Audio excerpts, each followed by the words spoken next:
Five Nights at Freddy's security breach.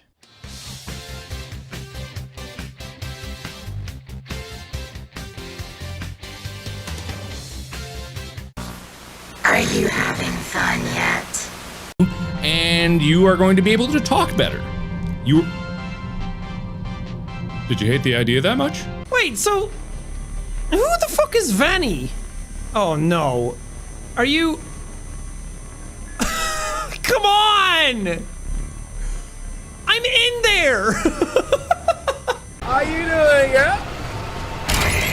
What the fuck? So there's a lot of controversy surrounding the new installment in the seemingly never-ending series of Fnaf games. I know I'm a little late to the party, but I've seen so many videos dissecting the flaws of Security Breach. However, I believe Steelwool put a lot of effort into this game, and I'll do my best to highlight the positives. Steelwool is still a small indie company, so I feel as though Security Breach is deserving of a little benefit of the doubt, considering that there's still a lot of positives to be had from this game. In the future, I might discuss my dislikes with Security Breach, but with that out of the way, let's get started. Starting off with a controversial pick, the designs of the animatronics themselves. First, we have Chica, who to me is the weakest of the bunch. I don't know, but her design looks generic, and she never really stood out to me among the ensemble of animatronics. Maybe it's also because we see her so frequently. Her broken form is pretty cool, because it's a reference to Fnaf 2, but that's really it. Next, we have Monty, who also looks pretty generic. I put him above Chica because his broken form is one of the best, and his change to jump care is really cool as well. The stat bots also get up here because how frequently we see them in the game. I think all the variants go from decent to amazing. The best one, obviously, being the wet floor sign bots.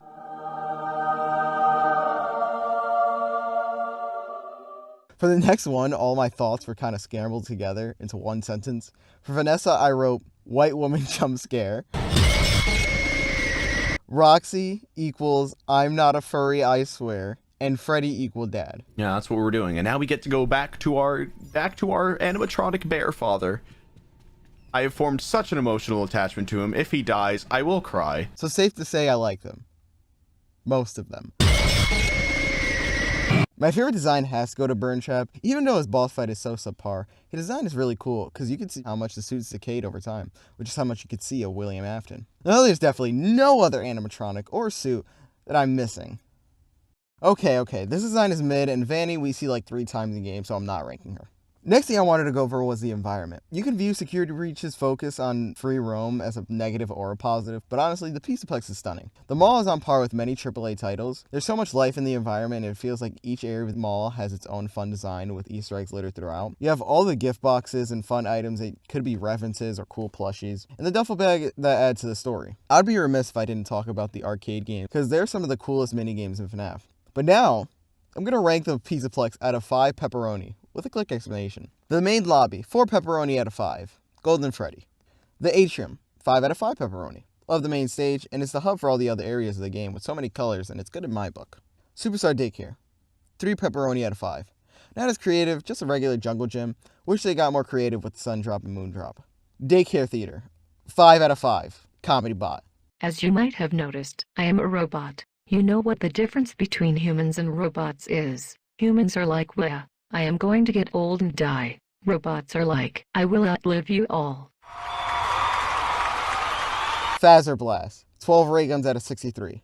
Hard area to traverse, is where Freddy dies, so automatic trash. Monty Gator Golf, 900 out of 21 golf balls. Amazing set design and even better minigame. Faz Pad and Glamrock gifts, mid. I forgot about these. Just had Kids Cove there too. Rockstar Road.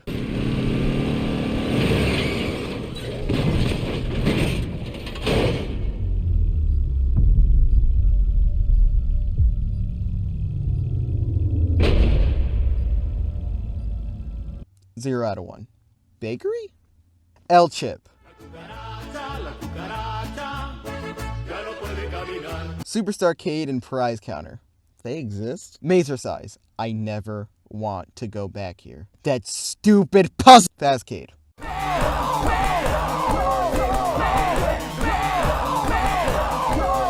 out of 5 pepperoni. Bonnie Ball. 2 pepperonis out of 5. Are there more than this? Yes. Will I be doing the rest? No. Now we head off to the voice acting. However you may feel about the new animatronics, the voice acting of stars like Freddy or Gregory are just so awesome to hear.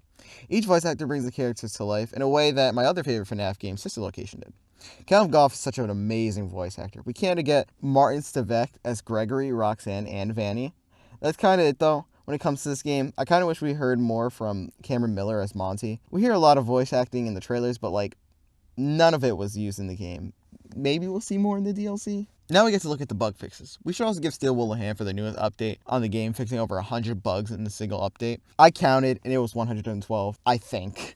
I may have counted wrong. There's a chance. Looking at the list of all the fixes, it shows they're listening to their community. I've gone back and played the game after the update, and it does run a lot better, and a little changes like adding the loading screen of help me making the pizza makes me feel a little bit more immersed in the game. But the best thing they added in the update is totally Comedy Bot. Now, does this excuse how the game was released at launch? That's up to you. I'm guessing they're also getting the game prepped for possible new updates. I'd be so ready for more updates, and seeing all that unused content Security Breach has, I feel like there's a lot more in store. We'll see though. I think this game is very important to the overall scope of FNAF games in general. We could all agree before Security Breach there was not much buzz in the community. Maybe a little here and there, with games like FNAF Plus getting trailers, but Security Breach really revived the franchise and made most people start talking about FNAF. Now that the hype has mostly died down for the game, people are looking for alternatives for scares and lore, and other FNAF games that look even more promising. These games could be on the FNAF Fan Initiative, or other fan games that deserve some hype because they honestly look so terrifying, like Junior's, Chompers, Post Shift 2, Jolly 4, and just so much more. Steel Wool is a small indie company, and they made a game on par with AAA titles. It was a buggy mess for sure, but one that was understood by the developers and fixed a little later than usual. I'm not saying Security Breach is perfect, and I'm not saying you should forgive Steel Wool for how the game was released at launch, but let's try to see all the positives this game has done for the FNAF community and indie games as a whole. Thank you so much for watching. Seeing as this is my first video ever on the channel, it would mean the world if you could like and subscribe to the channel. Comment below your feelings on Security Breach. Did you like the game, or do you think I'm being a little too nice to Steel Wool? That's all for me for now. Have a good one, and I'll see you in the next video.